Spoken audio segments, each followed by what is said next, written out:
August 21, 2013, alas 6:24 sa buntag Philippine Standard Time. Usa bangon-bangon na ug dungan naton sugaton ng adlong Miyerkules sugusa ka maayong buntag Mindanao. Ayan sayo sa buntag kaganihan nil pagsaka na ko diri sa Shrine Hills.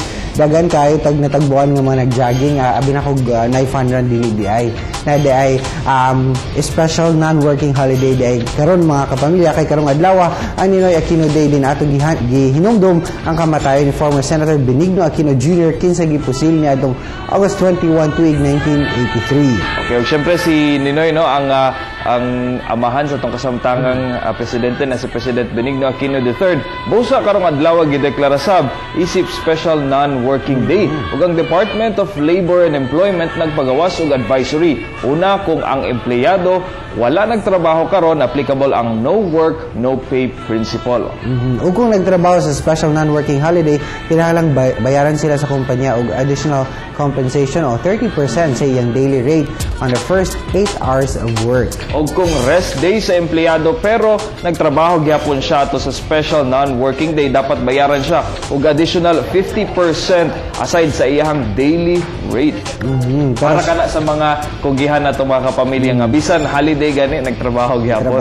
Pero syempre, ngayon lang sabi nga aron ihatag ang compensation ngadto sa mga kugihan natong mga empleyado. Pero let's enjoy the day mga kapamilya, labi na katong wala gitrabaho karong adlaw, pero una inyong sugdan ang inyong adlaw dapat nakatutok mo din sa maayong buntag Mindanao. Tama ka diya, Francis. So syempre padayon gihapon sa pag-post sa ilang kadayawan experience ang atong mga kapamilyang ka Facebook. Sama na lang ni Kizia Colina nga nag-post sa iyang picture kauban ng mga partisipante sa Indak-Indak sa Kadalanan. Nag-post sab si Mateo Jumari sa usa sa mga paborito niyang floats atol sa Pamulak Kadayawan. Ayan, Floral Float Parade. Ayan, so isa na siya sa mga contingents ato sa Floral Float Parade. Busap mga kapamilya, padayon lang mo sa pag-post sa inyong kadayawan experience. Una, i-like sa ninyo ang Facebook fan page sa Maayong Buntag Mindanao Official ug i-upload dinhi ang inyong pictures ug kinahanglan na captions. And syempre, atong kumusahon kung asa ba karong adlaw, musugod ang atong sugod bahay. Team Claude, good morning!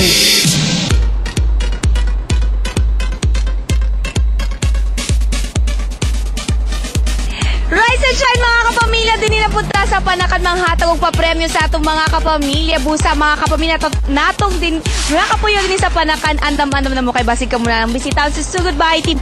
Pero kanisa para sa mga kikay natong mga kapamilya din na nagapangita babo og one-stop shop boutique. Ani asay ra nata sa Kikay Box. Like a G6. Importante nga sa boutique na atong sudlan, kinahanglan kompleto na para sa mga bata man o di kaha sa mga hamtong o bisan sa unsang size. Pero worry no more mga kapamilya, kay dinhi sa usa ka boutique sa Davao, halos tanan nimong gipangita nga trendy og fashionable ladies apparel imo nang makita dinhi. Makakita ko og colorful dress sa mga dalagita nga gusto ng mahimong fashionista. Para sa mga mommies, available ang trendy style outfit nga for sure haom sa inyo. Sa mga kikay nga medyo maglisod pagpangita og fit nga sanina, dinhi dunay perfect styles and designs in different sizes.